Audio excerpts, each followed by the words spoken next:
सरवा हमार दोनों भाई के जान से मार दलस। अब हम ओकरा शरीर में इतना गोली ठोकब कि ओकर चिथड़ा चिथड़ा उड़ जाई, पोस्टमार्टम भी ना हो पाई। नो नो नो अंकल जी, आप लोगों से पहले हम उसको मारेगा। उसने मेरी होने वाली वाइफ का किडनैप किया है।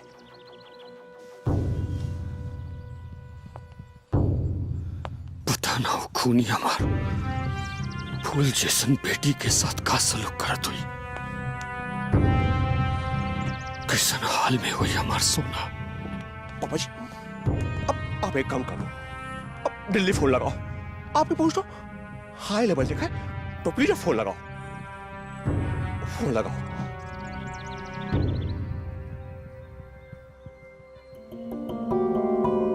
तू बिल्कुल उचित कहा था। भाई साहब, इतना फिक्र मत करी। ए छोट मोट बात पर इतना चिंता करे की जरूरत नहीं है। चूहा कतनो बिल में घुसला ओकरा पाताल से भी निकाल ले। रणवीर जी भैया। फोन लगाओ। पांडे,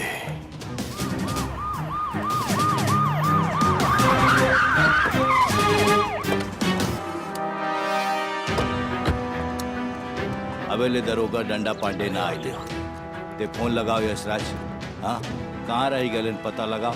आगे पांडे नहात रहनी है, जैसे भैया जी फोन कहनी है कच्छो बनियाई ना पहनी है, खाली वर्दिये पहन के भागल आवत हनी। बैठा।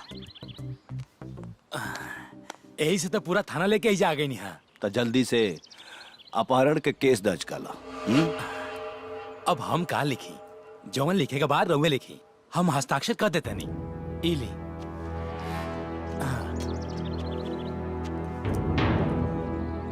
ऐसे रिपोर्ट लिखिया भैया कि सरवा जिंदगी भर जेल में चक्की पीसत भर जाए।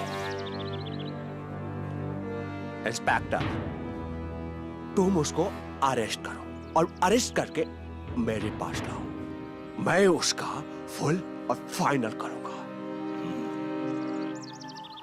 ये वर्दी तो सरकार के पहले बानी, लेकिन नौकरी तो रउए लोग के करत नहीं।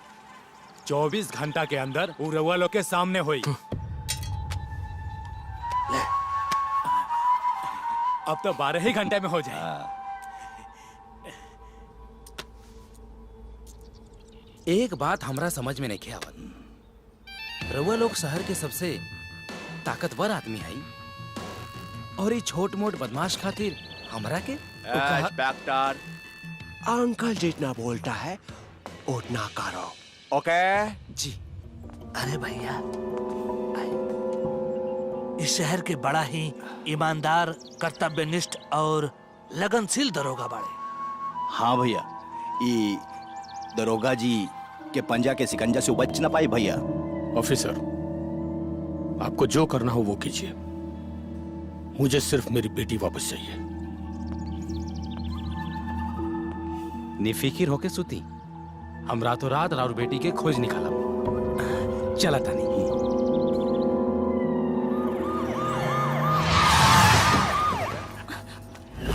पुलिस तू लोग बड़ा हो गए। ए मास्टर, दरोगा जी, रहुआ यहाँ? का मास्टर, गांव जवार के लइकन के पढ़ावत आपन लइका के संस्कार के पाठ पढ़ावल भुला गईला।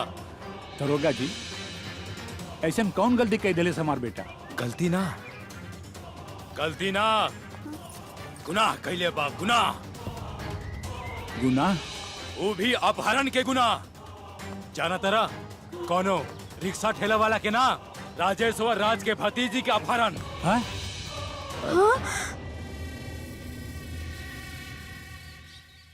आईपीसी के धारा 363 लागल बा।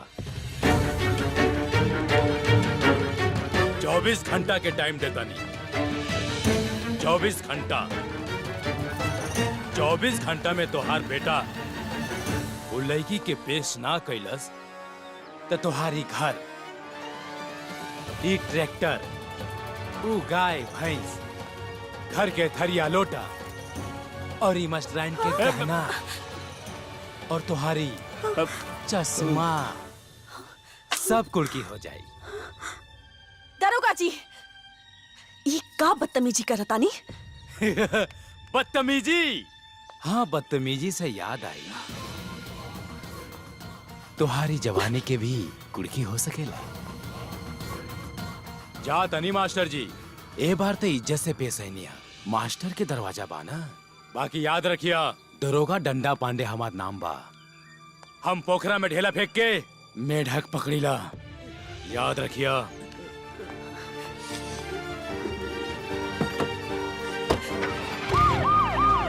राय दे बेटी, राय दे। अब चश्मा का कोनो जरूरत नहीं। हमरा जब ना देखे के रहल, आज हमार बेटा हमरा के ऊ दिन दिखाई दे। बाबूजी, बाबूजी, ना बाबूजी, सब ठीक हो जाए बाबूजी। रहुआ चिंता मत करी बाबूजी। बाबूजी, रहुआ रोई ना।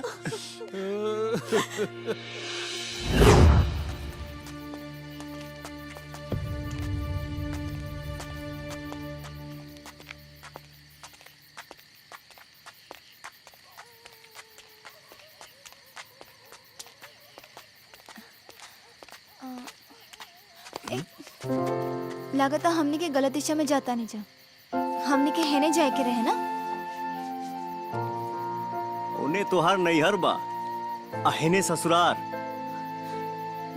हम अपना घरे चले के कहले रहनी और तू अपना घरे ले जाता रहा। अरे नैहर से तो आवते बाड़ू, अब चला तनी ससुरारो घूम ल, सास ससुर के आशीर्वाद ले ल, फिर सुदिन के हिसाब से जैसन होई वैसन कइल जाई। तोहरा आगे ना कबो हमार चलल बा और ना चली। चला चल।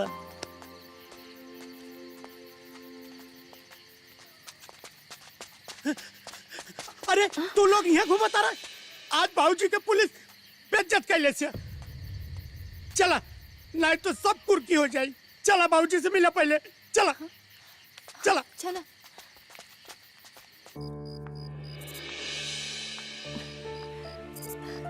बाबूजी, बाबूजी बिहाने से कुछ नहीं की खैले।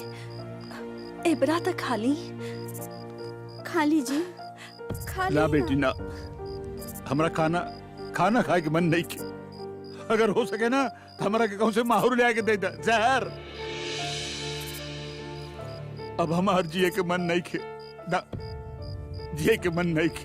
अरे उधर होगा हमारे द्वारे पे आके हमार बेइज्जती कह के चल गए, हमरे मुंह पे कालिख पोत के चल गए। अब हम गांव समाज के सामने का मुंह दिखाई? बताओ का मुंह दिखाई? बाबूजी, तू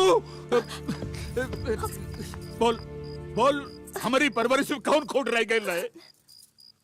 जवन तू आज हमारा किस दिन दिखावले, बोल। बाबूजी, बाबूजी,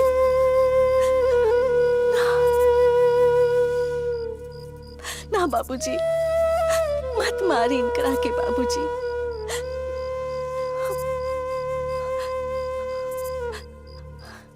ये दोनों एक दूसरे से बहुत प्यार करेले।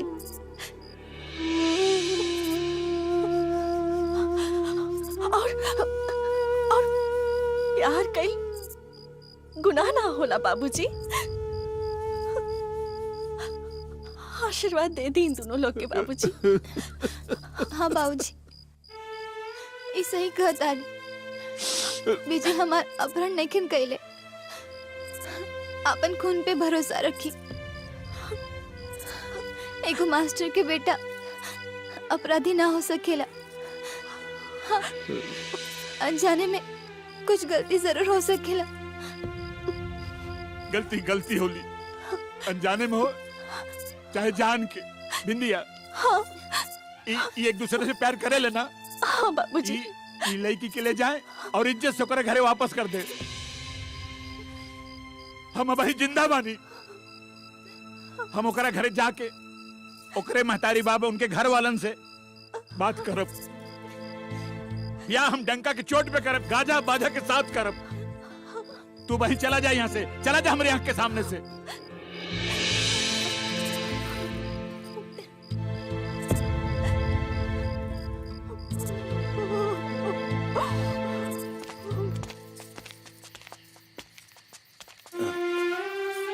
एक काम कर, हाँ तू जा, हम इनके छोड़ दे।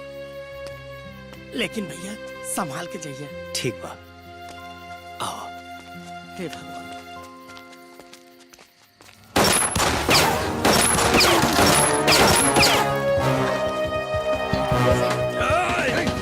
बहुत भाग ले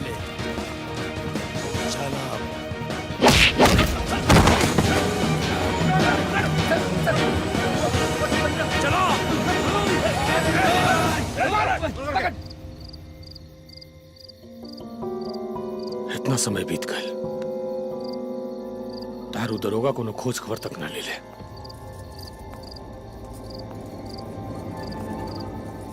भैया तनका सबर कर, वो खोज के लाते हो। हाँ भैया, दरोगा जी कमिटमेंट के बहुत पक्का पड़े। वो सवेरे ले सोना बिटिया के जरूर खोज निकलिए। हमरा भाई के मरले, ये अपना भाई के मरले। हम बात करता नहीं।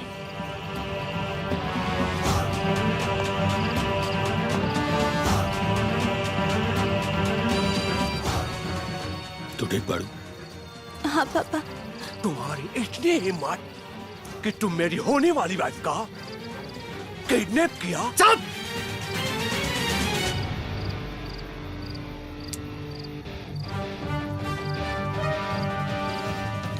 ना पापा, ये हमरा के किडनैप ना कैले रहन। अगर ये हमार किडनैप कैले रहतन तो आज राउर घर की इज्जत के बाइज्जत घरे छोड़े ना आईतन। ई तहरा के ते इज्जत से घरे लौटा देलस। देखा तानी ये इज्जत से कैसे लौट के जाई। हमार बाबूजी हमके निर्माण के संस्कार सिखौले बाड़े। हमरा प्यार पा आँच आई तो हम सुनामी के राह पे चल देब। और आप लोग के अच्छे से पता हुई कि जब सुनामी आवेला तो का होला। आगे के बात हमार बाबूजी ही करिए। चलो तनी, प्रणाम। भैया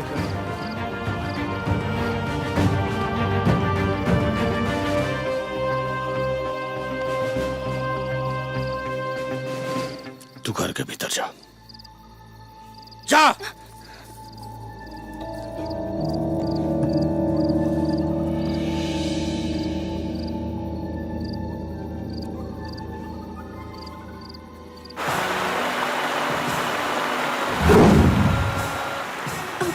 रह के कोनो मतलब नहीं के हम जेकरा के अपन सजन चुन ले ओके हम और के चुन ले लेन। तो उनका साथ बितावल पल हमार पीछा करत रही।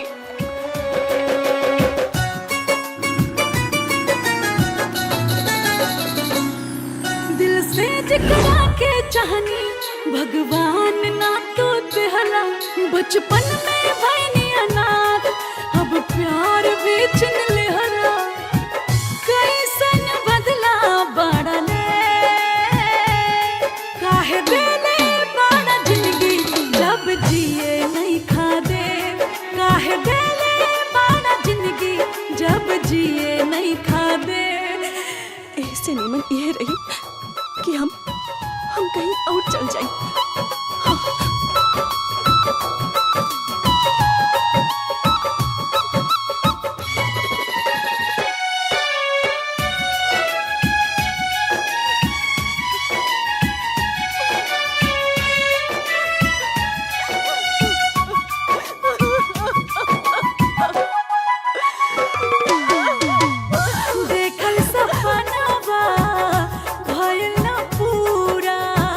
हर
होला आज लेना जननी हो गल दूर जके अपन मननी खुशी का होला आज लेना जननी करे तार काहे मतवे काहे देने बाना जिंदगी जब जिए नहीं खा दे काहे देने बाना जिंदगी जब जिए नहीं खा दे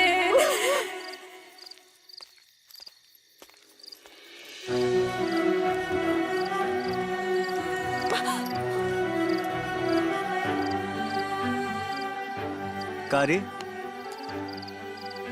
इतना रात के कहाँ जाता रे? पता ना कहीं भी चल जाए काहे? काहे का अनाथ तो हम हइये हई लेकिन जौना चीज के उम्मीद लेके हम जियत रहनी आज ओहू से अनाथ हो गई नी पगलाइल बड़े का? हाँ? चल बैग दे। विजय चल दे। विजय सुना चल चुपचाप सुना विजय चल।